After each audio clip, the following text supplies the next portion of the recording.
نحمده ونصلي على رسوله الكريم اما بعد.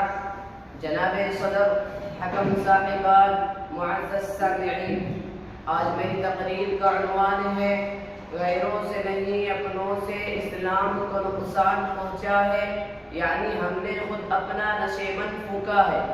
معزز سامعین، لفظ ہم سے میری مراد میں، آپ اور اس دنیا میں بسنے والا ہر وہ انسان ہے جو خود کو مسلمان کہتا ہے، اور نشے من سے میری مراد مذہب اسلام ہے. حاضرین مجلس، یہ ایک حقیقت ہے کہ آج اسلام مسلمانوں کے ہاتھوں زخمی ہے. آج اسلام مسلمانوں کے شر سے محفوظ نہیں ہے. آج مسلمان نے اسلام کو تحفظ نہیں دیا.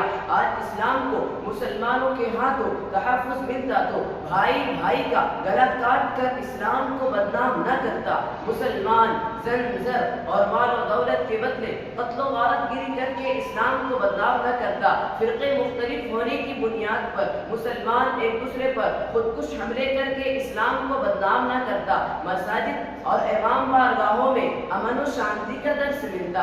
آج ہماری مساجد میں فرقہ واریت کی باتیں نہ ہوتی اور اسلام کی زبان حال یہ نہ کہہ رہی ہوتی کہ شہر والوں کی محبت کا میں قائل ہوں مگر شہر والوں کی محبت کا میں قائل ہوں مگر میں نے جس ہاتھ کو چوما وہی خنجر نکلا. معزز سامعین، مسلمان سے اگر اسلام کو نقصان نہ پہنچتا تو سرزمین پاکستان سے افغان کو ویران کر کے اسلام کا مذاق نہ اڑایا جاتا. اگر مسلمان سے اسلام کو نقصان نہ پہنچتا تو سیریا کی معصوم عرب ممالک کو چھوڑ کر اپنی جان، مال، عزت اور دین کو مغرب کے حوالے کیوں کرتے؟ آج مسلمان نے اسلام کو مقام نہیں دیا جس کا وہ حقدار تھا. سیریا کی میری مائیں اور بہنوں سسکیاں پکار پکار کر کہتی ہے کوئی اور تو نہیں بس ایک خنجر آزمائے. ایسے خادم الحرمین کو کس رب کعبہ کا واسطہ دیا جائے؟ میں کس کے نام لکھوں جو علم گزر رہے ہیں؟ میں کس کے نام لکھوں جو علم گزر رہے ہیں؟ میرے شہر جل رہے ہیں، میرے لوگ مر رہے ہیں. کوئی اور تو نہیں پس خنجر آزمائی، کوئی اور تو نہیں پس خنجر آزمائی. ہم ہی قتل ہو رہے ہیں، ہم ہی قتل کر رہے ہیں.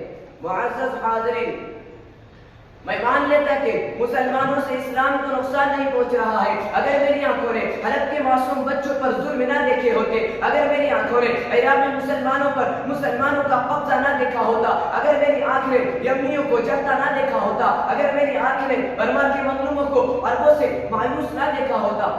افسوس صد افسوس، آج اسلام کو مسلمانوں سے امان حاصل نہیں ہے. آج اسلام کو مسلمانوں سے امان ملتی تو میرا رہبر نہ بکتا، میرا مسیحا قاتل نہ بنتا.